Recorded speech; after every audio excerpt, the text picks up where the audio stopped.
ဒီခြေထောက်ကိုအဲ့လိုအရင်အဲ့လိုမညစ်တယ်နဲ့ညစ်လို့ရှိရင်ပြေးလိမ့်မယ်တဲ့ပြီးရင်စဖို့အတွက်ဒီအောက်ကခြေထောက်ကိုတို့လေးတစ်ချက်ပုတ်ပေးလိုက်တယ်တစ်ချက်ပုတ်ပေးလိုက်ပဲကွာဒီခြေထောက်ကိုဒီဘိုက်ကိုတစ်ချက်ပုတ်ပေးလိုက်အဲ့ဆိုသွားလိမ့်မယ်တဲ့ပြီးရင်ဒီကောင်ကနှစ်ဖက်လုံးဆွဲလို့ရှိရင်ရက်တာတဲ့ဒီဘက်တစ်ဖက်ကိုတို့လို့ဆွဲလို့ရှိရင်ညာဘက်ကိုဟိုဘက်ကိုဆွဲရင်ဘယ်ဘက်ကိုပေါ့ဗျာဒါတော့လွယ်ပါတယ်ပြီးရင်တို့လက်ကိုတို့လို့မြောက်မထားနဲ့တို့လို့အောက်ကိုနည်းနည်းလေးကွက်တစ်ဖြစ်ပြီးတော့ထားပါကွာဒါတို့တင်ပေးထားတာပေါ့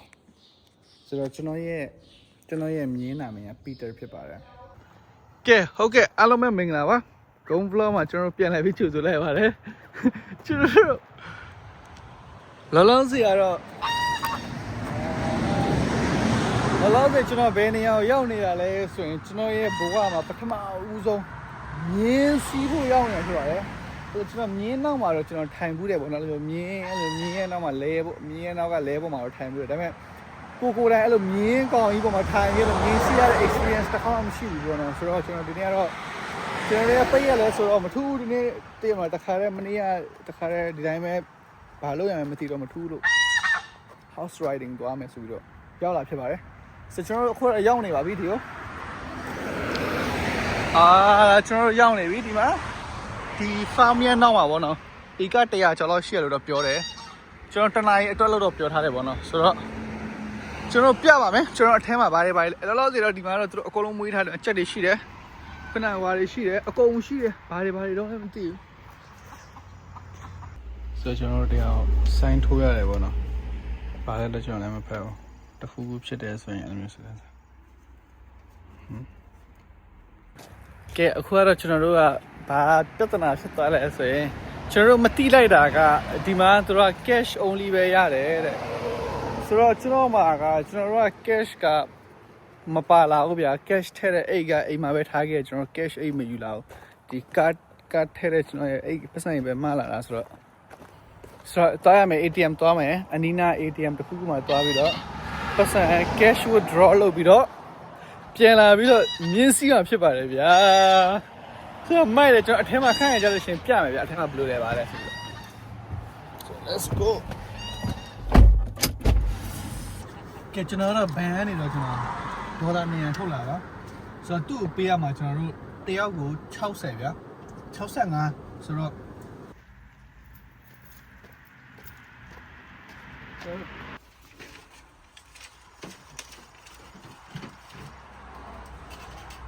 You guys fill these out? Yeah, we already filled this out. Okay, you already did? Yeah. Okay.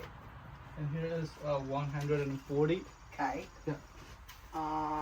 So I owe you 10 back? You don't need to give 10 back. But okay. And what size shoes are you? Let me see your...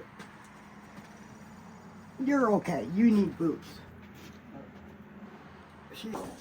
That's right. Oh my god. She's a good girl.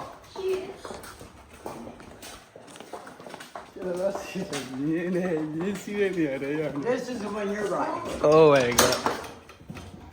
That's not seeing a meal. That's not seeing a meal. Open, bud. Come on. Good boy. What is his name? Peter. Peter. Oh my favorite name. His name is Peter, and he's a good boy. Yeah. Hey, Peter. It's not gonna be Peter. Might.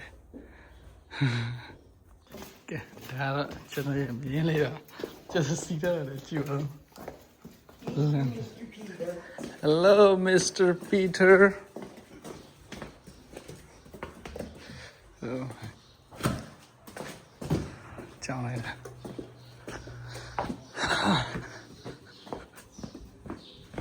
Why is your chin strap so long there, buddy? Okay. Mark, you might have to... Okay. ဆိုတော့ तू ကကျွန်တော်တို့တင်ပေးတာပါတယ်ဆိုရင်ဒီခြေထောက်ကိုအဲ့လိုအရင်အဲ့လိုမညစ်တယ်နဲ့ညစ်လို့ရှိရင်ပြေးလိမ့်မယ်တဲ့ပြီးရင်စဖို့အတွက်ဒီအောက်ကခြေထောက်ကိုတို့လေးတစ်ချက်ပုတ်ပေးလိုက်တယ်တစ်ချက်ပုတ်ပေးလိုက်ပဲကွာဒီခြေထောက်ကိုဒီဘိုက်ကိုတစ်ချက်ပုတ်ပေးလိုက်အဲ့ဆိုသွားလိမ့်မယ်တဲ့ပြီးရင်ဒီကောင်ကနှစ်ဖက်လုံးဆွဲလို့ရှိရင်ရက်တာတဲ့ဒီဘက်တစ်ဖက်ကိုတို့လို့ဆွဲလို့ရှိရင်ညာဘက်ကိုဟိုဘက်ကိုဆွဲရင်ဘယ်ဘက်ကိုပေါ့ဗျာဒါတော့လွယ်ပါတယ်ပြီးရင်တို့လက်ကိုတို့လိုမြောက်မထားနဲ့တို့လိုအောက်ကိုနည်းနည်းလေးကွက်တစ်ဖြစ်ပြီးတော့ထားပါကွာဒါတို့တင်ပေးထားတာပေါ့ဆိုတော့ကျွန်တော်ရဲ့ ကျွန်တော်ရဲ့မြင်းနာမည်က Peter ဖြစ်ပါတယ် Spider-Man တင်မှာမတက်နိုင် Spider-Man ကိုတက်ခွာနေပြီဆိုကျွန်တော်တွားရအောင်ကျွန်တော်ကြည့်နေမသိပါဘူးဖြစ်မှလည်းမသိ experience ကအရင်မှနေလုံးဝအကုန် new experience တွေဖြစ်နေတယ်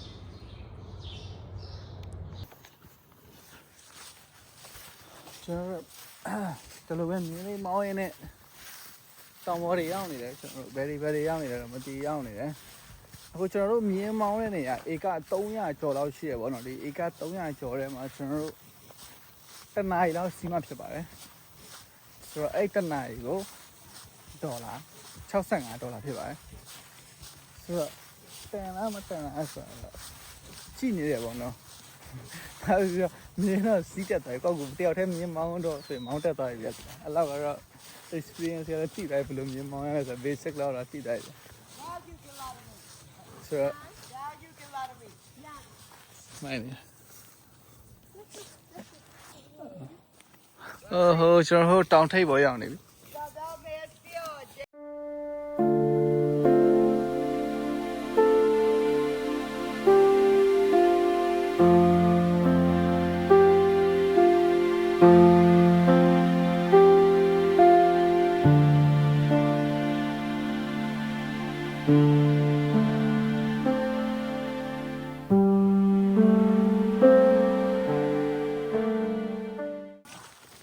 ကဲမြင်းကတော့မောင်းရင်6လောက်နာနေပြီဗျာမြင်းကလေဘာလဲမသိဘူးအင်း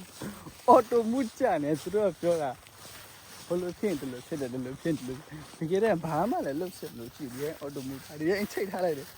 ပြီးတော့ရပြီတွတ်တူသွားနေဗျာတွတ်တူသွားနေတွတ်တူလို့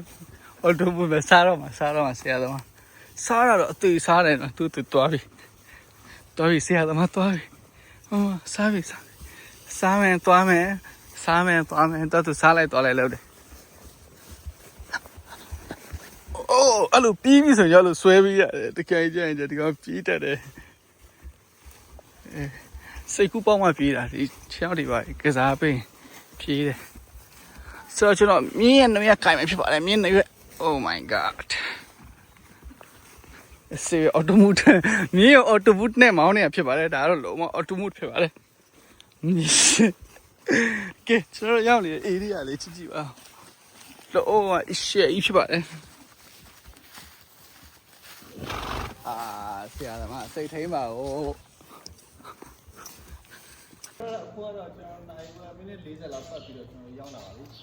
ဒါတော့ live ရဲ့ပထမဆုံးကျွန်တော်အတွေ့အကြုံဖြစ်နေပါတော့မိုက်ပါလေဘာလို့ပြော new experience ဆိုတော့လည်းမိုက်တာပေါ့ဒါပေမဲ့ဒီနေ့ပြဿနာအပူတိုင်းဖြစ်နေဖြစ်နေတော့အဲ့ဒီမှာအဲ့လို sunset အချိန်တော့အဲ့လိုအချိန်လေးမိုးလေးအချိန်ဆိုတော့ပိုပြီး better ဖြစ်တဲ့ experience ရနိုင်တယ်ပေါ့နော်ဆိုတော့ဒါလည်းမဆိုးပါဘူးတော်တော်လေးဆိုတော့ကျွန်တော်စဉ်းစားရအောင်အရင်ညောင်းနေချင်တေးနာ